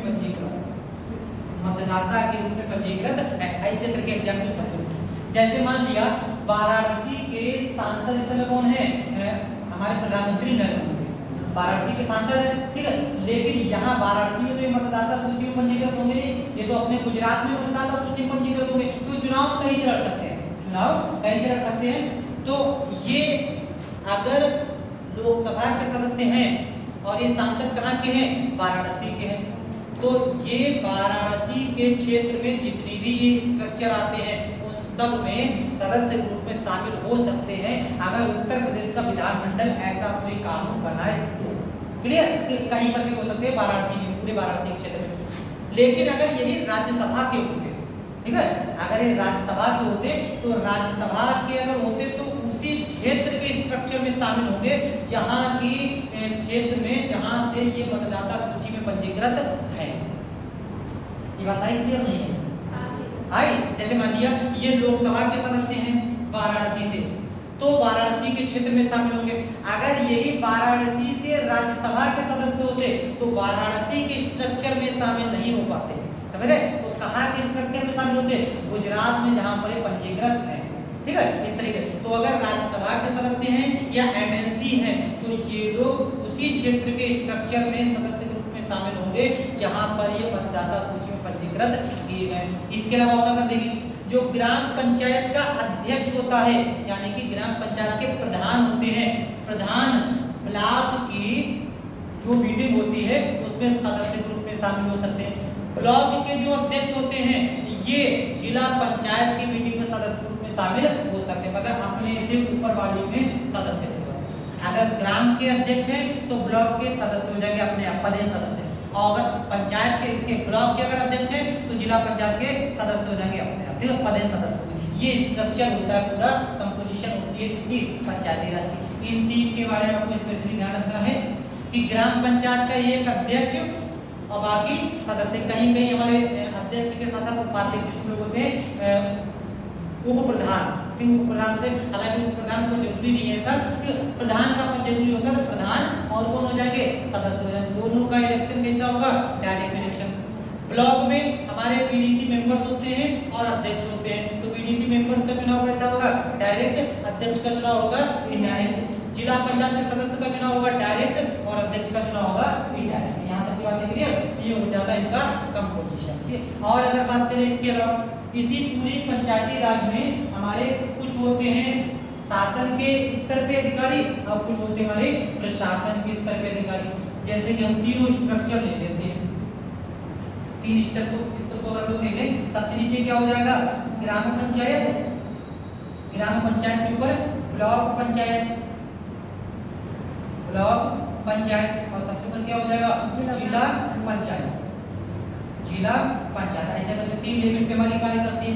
इसमें अगर हम लोग शासन के प्रमुख की अगर बात करें इसको क्या कहते हैं, और प्रशासन के प्रमुख की बात करें इसको क्या कहते हैं, ये पता होना चाहिए। जैसे ग्राम पंचायत के अगर शासनिक प्रमुख की अगर बात करें तो शासनिक प्रमुख को हम लोग अपने क्या कहते हैं, प्रधान पंचायत। वहीं अगर प्रशासन के प्रमुख की अगर बात करें तो प्रधान, इसको क्या कहते हैं, ग्राम सचिव, ग्राम सचिव। इसी ग्राम सचिव को कभी भी कहते हैं विलेज डेवलपमेंट ऑफिसर, और इसी को कहते हैं विलेज पंचायत ऑफिसर, ठीक है, चाहे बीडीओ चाहे बीपीओ या फिर ग्राम सचिव, ये भी व्यक्ति होता है। ये कौन होता है? ग्राम पंचायत का प्रशासनिक प्रमुख होता है। हम लोग देखेंगे ग्राम पंचायत हर गांव में मौजूद नहीं होती, ठीक है, कुछ गांवों को मिलाकर, 2-3 गांव को मिलाकर एक ग्राम पंचायत बना दिया गया। ऐसा नहीं है कि हर गांव में एक ग्राम पंचायत, हर गांव का अपना प्रधान होगा, हर गांव का प्रधान नहीं होता। 2-3 गांवों को मिलाकर क्या कर देते हैं? एक ग्राम पंचायत बना देते हैं। कैसे करके बनाएंगे हम लोग उसकी परिभाषा वगैरह में देखेंगे। दूसरा कौन सा? ब्लॉक पंचायत। ब्लॉक पंचायत के शासनिक प्रमुख की अगर बात करें कौन होते हैं? ब्लॉक प्रमुख होते हैं, ठीक है, ब्लॉक प्रमुख। और प्रशासनिक प्रमुख की अगर बात करें कौन हो जाएंगे? BDO, village development, block development officer, खंड विकास अधिकारी, ये कौन हो जाते हैं? ये ब्लॉक के प्रशासनिक प्रमुख होते हैं, पीसीएस अधिकारी होते हैं। बीडीओ जो होते हैं, पीसीएस का जो एग्जाम कंडक्ट किया जाता है उसी के माध्यम से खंड विकास अधिकारी की नियुक्ति की जाती है। तीसरा हमारा कौन सा स्तर हो जाता है? जिला पंचायत। जिला पंचायत के अगर शासनिक प्रमुख की अगर बात करें कौन हो जाएंगे? जिला पंचायत अध्यक्ष। जिला पंचायत अध्यक्ष ये हो जाते हैं जिला पंचायत के शासनिक प्रमुख। लेकिन प्रशासनिक प्रमुख की अगर बात करें तो सामान्यतः इनके प्रशासनिक प्रमुख कौन होते हैं? सीडीओ होते हैं, ठीक है, चीफ डेवलपमेंट ऑफिसर, मुख्य विकास अधिकारी, ठीक है। लेकिन कहीं कहीं पर जो जिलाधिकारी होते हैं कुछ राज्यों में, तो जिलाधिकारी को भी हम लोग जिला पंचायत का प्रशासनिक प्रमुख बना देते हैं। फिलहाल तो सामान्यतः कौन होते हैं? सीडीओ होते हैं, ठीक है। जो हर जिले में एक विकास भवन होता है, यहाँ हर जिले का एक विकास भवन होता है, और उस विकास भवन को जिसके माध्यम से कंट्रोल किया जाता है, उस विकास भवन का सबसे प्रमुख अधिकारी होता है, उनको क्या कहते हैं? सीडीओ कहते हैं, ठीक है। सीडीओ है, फिर डीडीओ होते हैं, कई अधिकारी होते हैं। सबसे चीफ कौन होते हैं? सीडीओ होते हैं। इन्हीं के माध्यम से पूरे जिले की विकास परियोजनाओं को संचालित किया जाता है, ठीक है। तो जिला पंचायत का सामान्यतः प्रशासनिक प्रमुख कौन हो जाते हैं? सीडीओ हो जाते हैं। कुछ राज्यों में बाई चांस कहीं कौन आप बोल सकते हैं? जिलाधिकारी भी, ठीक है। इस तरह ये शासनिक और प्रशासनिक प्रमुख होते हैं, और ये इनका हो जाता है यहाँ पे काफी क्लियर। फिर लिख लो ऐसे, तो पहले लिखो पंचायतों का गठन, स्ट्रक्चर, पंचायतों का स्ट्रक्चर, पंचायतों का स्ट्रक्चर, इसमें लिखो पहला पॉइंट।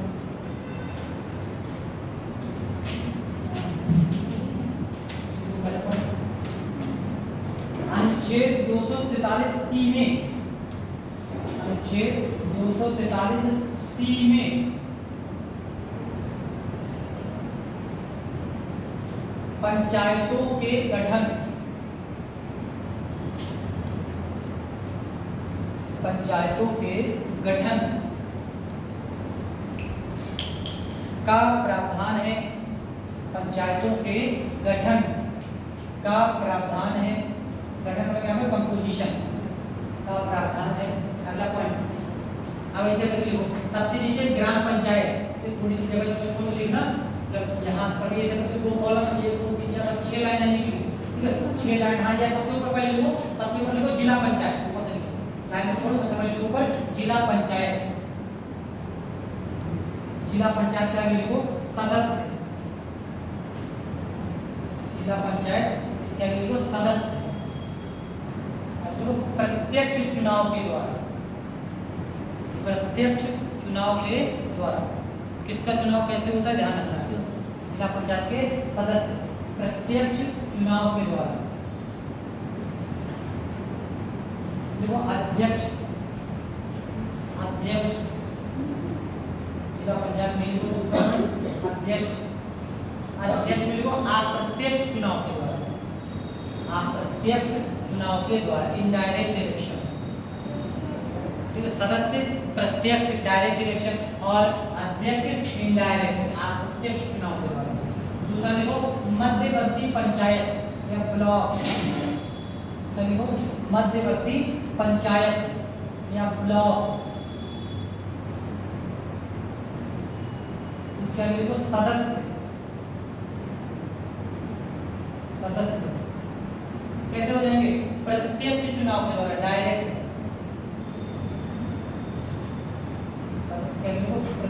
प्रत्यक्ष चुनाव के द्वारा, डायरेक्ट। और फिर नीचे देखो अध्यक्ष, यानी कि ब्लॉक प्रमुख, अध्यक्ष, इसके अध्यक्ष को क्या कहते हैं? ब्लॉक प्रमुख कहते हैं। ब्लॉक के ही अध्यक्ष या सिलेक्ट लगा के तो ब्लॉक प्रमुख इनका देखो इनडायरेक्ट चुनाव अप्रत्यक्ष चुनाव अध्यक्ष ब्लॉक प्रमुख कैसे हो जाएंगे अप्रत्यक्ष और ये वाले प्रत्यक्ष है सदस्य पूछा जाए प्रत्यक्ष डायरेक्ट अध्यक्ष कैसे हो जाएंगे इनडायरेक्ट हो जाएंगे अप्रत्यक्ष हो जाएंगे मध्यवर्ती ब्लॉक के प्रमुख का चुनाव कैसा होता है अप्रत्यक्ष हो जाएगा सबसे नीचे देखो ग्राम पंचायत तीसरे नंबर देखो ग्राम पंचायत का देखो सदस्य ग्राम पंचायत के सदस्य प्रत्यक्ष चुनाव डायरेक्ट इलेक्शन प्रत्यक्ष चुनाव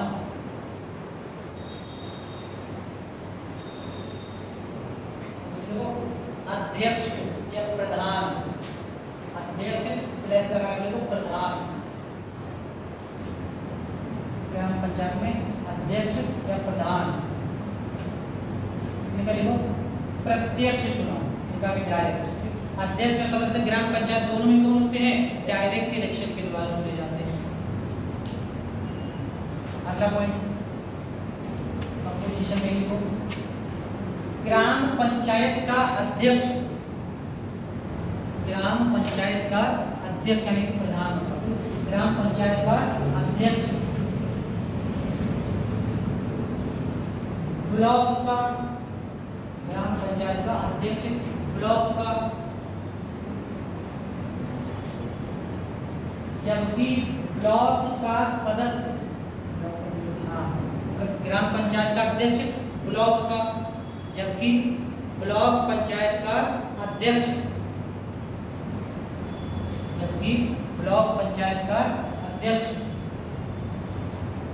जिला पंचायत का सदस्य जिला पंचायत का सदस्य नामित हो सकते हैं नामित हो सकते हैं मतलब अगर जो जिन्हें प्रधान होते हैं ये सब प्रधान उस क्षेत्र की ब्लॉक के में अगर कोई मीटिंग हो रही है तो उस ब्लॉक में मीटिंग में शामिल हो सकते हैं किस रूप में शामिल होंगे सदस्य के रूप में शामिल होंगे लेकिन ये वैसे परमानेंट चुने हुए सदस्य के रूप में पदेश सदस्य के रूप में शामिल होंगे ऐसे करके मध्यवर्ती जो ब्लॉक के बारे में सदस्य अध्यक्ष होते हैं ये सब ब्लॉक के अध्यक्ष जिला पंचायत समिति की बैठक में भाग ले सकते हैं सदस्य के तौर पर लेकिन कैसे सदस्य होंगे पदेश सदस्य होंगे चुने हुए सदस्य नहीं होंगे इस तरीके अगला पॉइंट दोस्त क्या है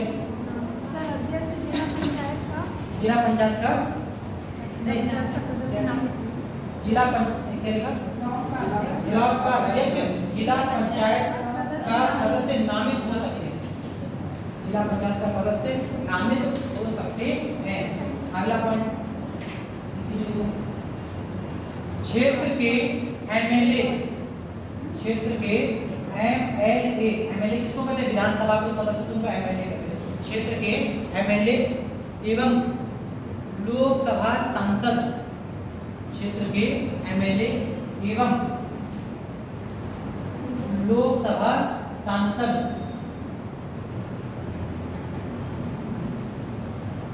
सदस्य के रूप में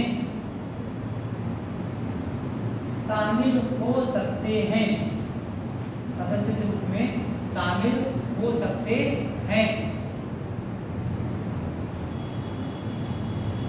अगला point MLC member of legislative council MLC ये कौन होते हैं विधान परिषद के सदस्य होते हैं एमएलसी और राज्यसभा के सांसद एमएलसी और राज्यसभा के सांसद उसी क्षेत्र की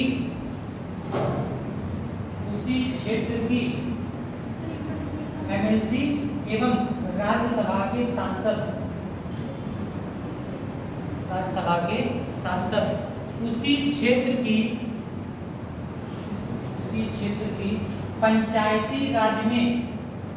उसी क्षेत्र की पंचायती राज में शामिल होंगे उसी क्षेत्र की पंचायती राज में शामिल होंगे जहां वे मतदाता के रूप में मतदाता के रूप में पंजीकृत हैं, जहां भी मतदाता के रूप में पंजीकृत हैं। ठीक है, ये हमारा कंपोजिशन हो जाता है। अब कंपोजिशन का अगला कौन सा आता है 243 डी, यानी कि आरक्षण। ये टेबल ऐसे के लिए बना देगा। ठीक है, बना नहीं बना ये बना हुआ है, ये ऐसे बना हुआ है, तीनों स्तर और शासन के ग्रुप और प्रशासन इसको ऐसे तरीके से बना।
अध्यक्ष, जिला पंचायत अध्यक्ष, इसका शासनिक प्रमुख कौन होता है? जिला पंचायत अध्यक्ष। और प्रशासनिक प्रमुख में या तो सीडीओ या फिर डीएम।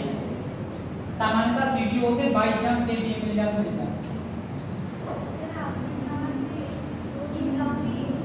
कौन सी? हाँ, मेंबर नहीं, मेंबर कई होते हैं। पीडीसी मेंबर जैसे ऐसा होता है, जैसे मान लिया ऐसे समझो जैसे ये पूरा पीलीभीत है, ऐसे करके ये हमने क्या किया, ये पूरा का पीलीभीत बना दिया। ये पीलीभीत हो गई पूरी जिला पंचायत। ठीक है, ये पीलीभीत हो जाएगी पूरी जिला पंचायत, ये पूरी पीलीभीत जिला पंचायत हो जाएगी। इस पीलीभीत को ऐसे करके हम छोटे छोटे टुकड़ों में ऐसे करके अलग अलग निकाल देते हैं, ऐसे करके। ये छोटे छोटे टुकड़े को ये होगा ब्लॉक। ठीक, हो जाएगा। समझिए ये कैसे करके निकालिए, ये हमारे हो गया ऐसे करके बीसलपुर ब्लॉक।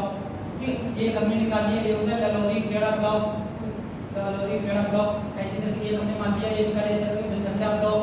ठीक है, ये निकाले ऐसे करके बरखेड़ा ब्लॉक। ऐसे कई ब्लॉक हो जाते हैं, ये पहले ब्लॉक निकाले। इसी मान लिया ये जो एक ब्लॉक है, इसी ब्लॉक के अंदर ऐसे कई छोटे छोटे गांव होंगे।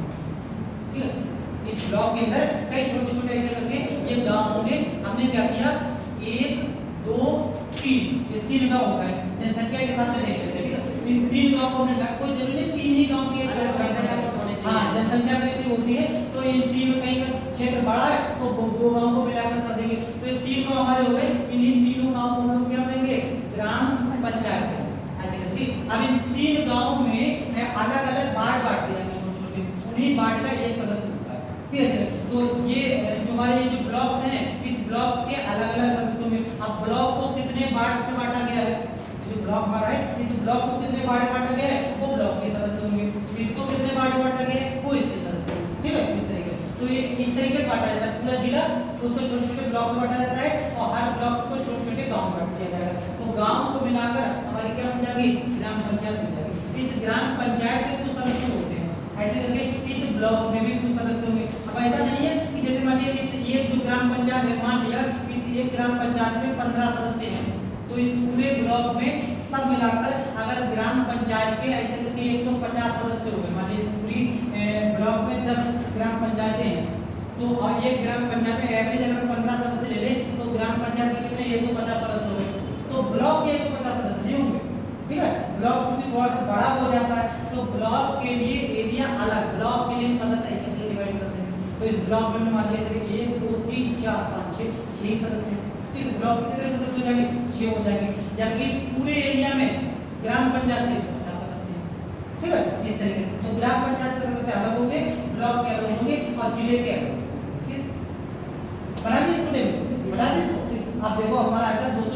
डी। डी में क्या है? डिबेट मतलब आरक्षण। 243 डी में आरक्षण। अब देखो आरक्षण किसको किसको है, आरक्षण किस तरीके से इसको देखते हैं, ठीक है। सारे वीडियो होते हैं मतलब आईएएस दिखाई देंगे। हाँ आईएएस दिखाई देते हैं, तो होगा कई बार वरिष्ठ पीसीएस जो होते हैं इनको भी तुम्हें बना दिया जाता है, ये रैंक इनकी आईएएस के बराबर होती है।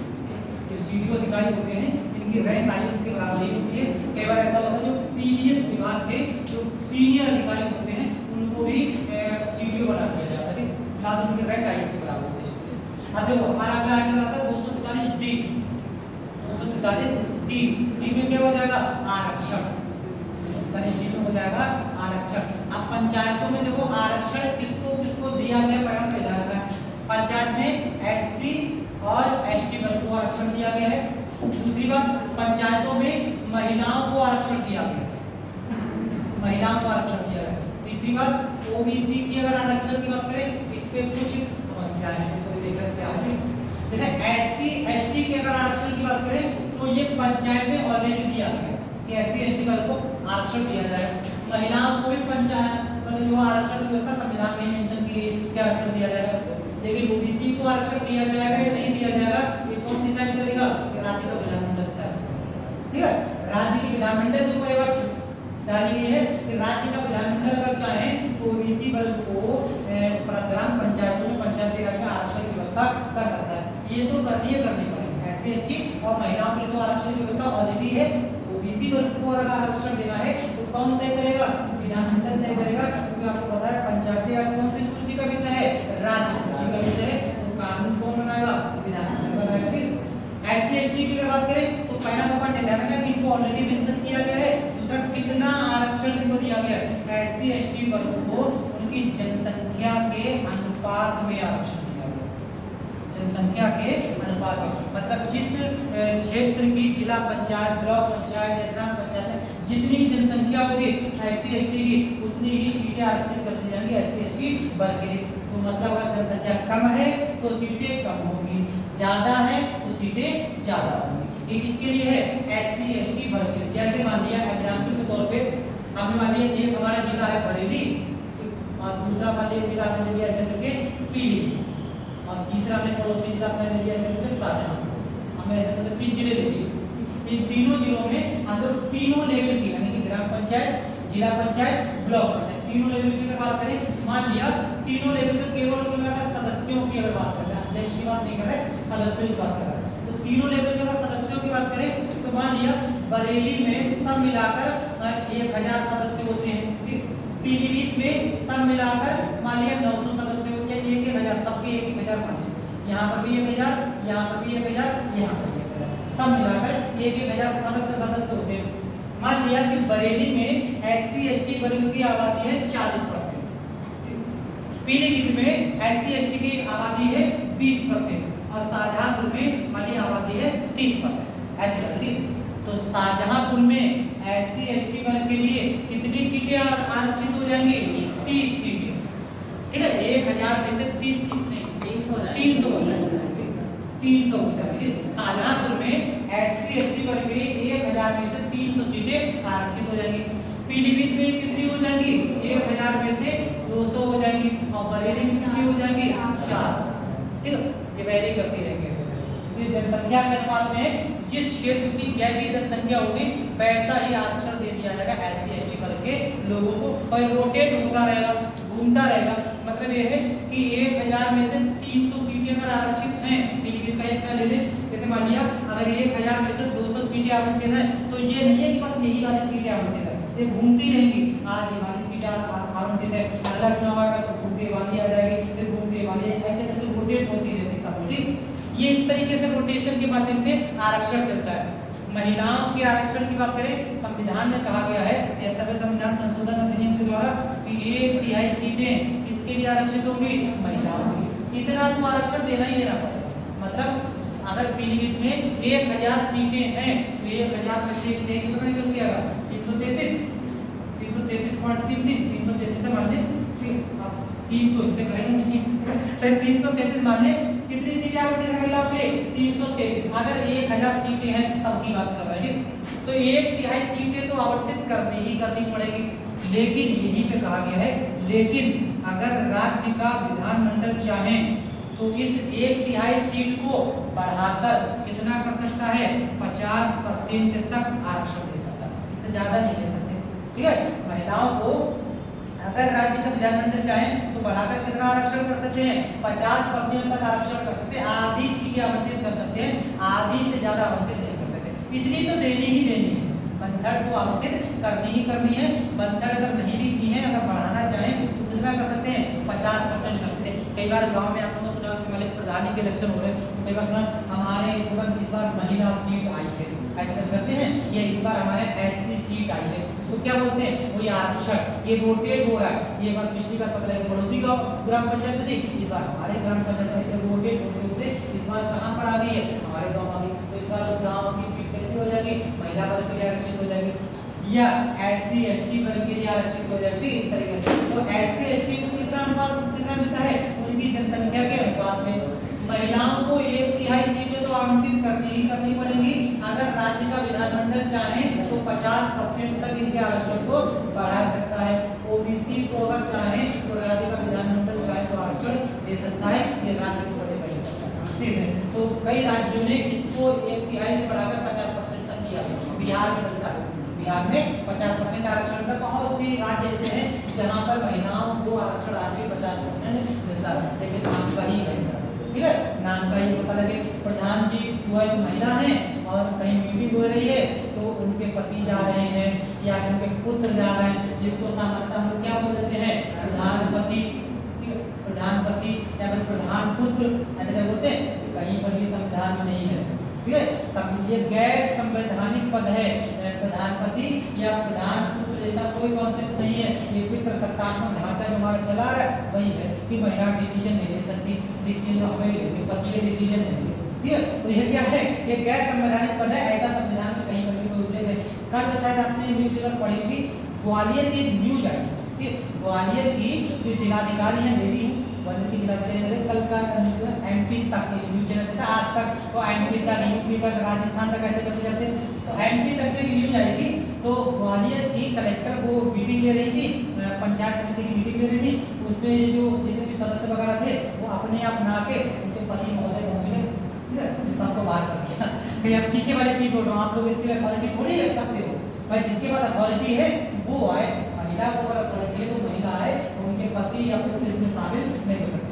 तो अगर अधिकारी अगर इस टाइप के अगर डिसीजन लेने लगे, अधिकारी डिसीजन लेंगे तो व्यवस्था बदल सकती है, लेकिन अधिकारी नहीं लेते डिसीजन, अरे ठीक है लोग चक्कर में पड़ेगा। ठीक है, तो ये चीजें गलत है, फिलहाल ये चीजें गलत है। ठीक है, जो अथॉरिटी जिसको दी गई है, अथॉरिटी और पावर में अंतर होता है, अथॉरिटी पावर में अंतर समझते नहीं, अथॉरिटी ये शब्द क्या होता है, अथॉरिटी और दूसरा होता है पावर, शक्ति, दोनों ही में लगभग लोग पर्याप्त की अथॉरिटी में भी शक्ति निकल के आ रही है, मेरे पास पावर है, मेरे पास अथॉरिटी ऐसा करते हैं, होते नहीं होते, और मेरे पास पावर ऐसे होती है, दोनों कुछ अंतर भी नहीं है, दोनों अंतर है, क्या अंतर है, दोनों क्या अंतर, अथॉरिटी और पावर दोनों अंतर होता है, दोनों क्या अंतर, अथॉरिटी प्राधिकारी मतलब अथॉरिटी मतलब प्राधिकार और पावर मतलब अधिकार, प्राधिकार खाली पालन के आगे कई अंतर है, कई अंतर है, राहुल को अंतर है, किसको करते हैं, अथॉरिटी और पावर में अंतर क्या अंतर है, अथॉरिटी को कर्तव्य कहते हैं और पावर को शक्ति कहते हैं, शक्ति कहते हैं। हाँ, तो हिंदी की तो मीनिंग होगी, ये तो मीनिंग होगी, अधिकार सब ज्यादा महसूस होगा, किसको कहते हैं,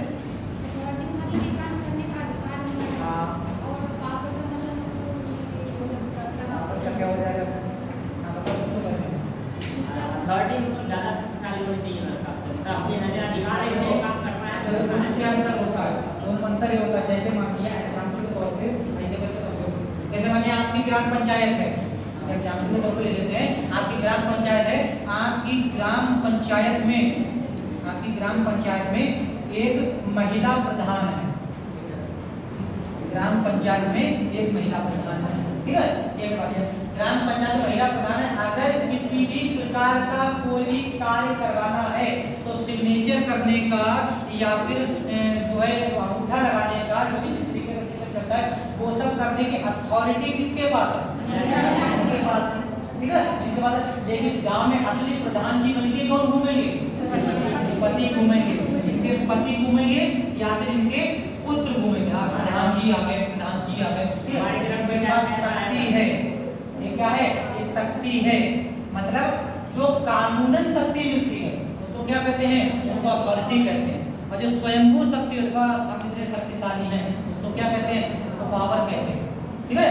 तो अंतर होता है, जिसको कानूनन ऐसी शक्ति मिली हुई हो, पर्यायवाची है, लगभग हिंदी देखेंगे पर्यायवाची है, लेकिन ऐसी शक्ति जिसको कानून के माध्यम से वैधता मिल जाए, ऐसी पावर जिसको कानून के माध्यम से वैधता मिल जाए उसको क्या कहते हैं? उसको अथॉरिटी कहते हैं। लोगों की नजर में भले ही प्रधान जी हैं लेकिन है कुछ नहीं, ठीक है।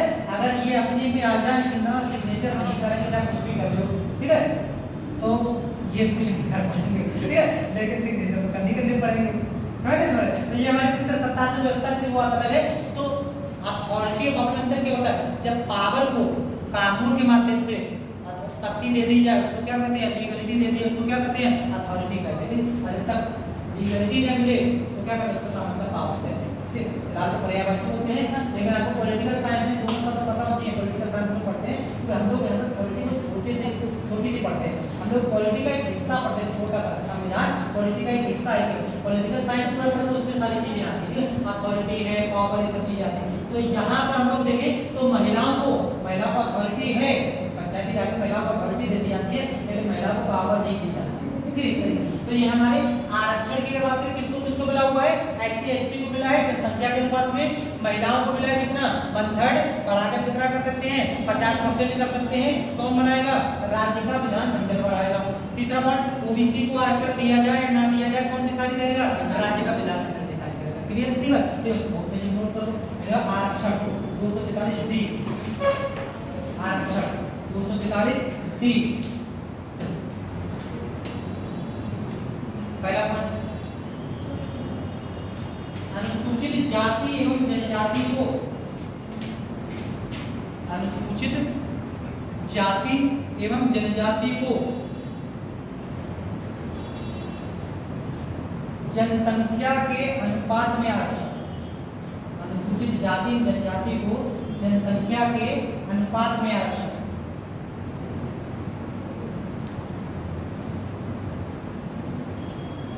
दूसरा पॉइंट,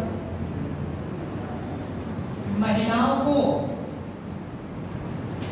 1/3, महिलाओं को 1/3 अनिवार्य आरक्षण,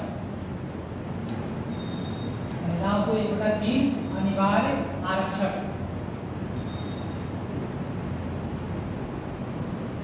किंतु राज्य विधानमंडल चाहे, किंतु राज्य विधानमंडल चाहे तो बढ़ाकर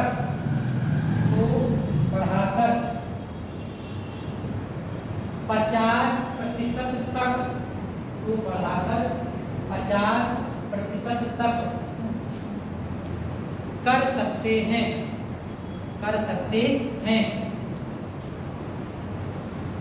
अगला पॉइंट, ओबीसी वर्ग को आरक्षण, ओबीसी वर्ग को आरक्षण देने की व्यवस्था, देने का अधिकार, ओबीसी वर्ग को आरक्षण देने का अधिकार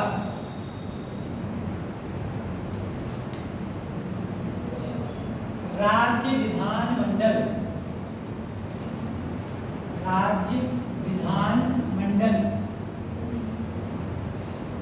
के पास है, राज्य विधानमंडल के पास है। ये हमारा आरक्षण हो गया 243 डी। अब ये मतलब इनका कार्यकाल वगैरह कर देंगे, ठीक है। आज ये तक रोकते हैं, इसके आगे इसको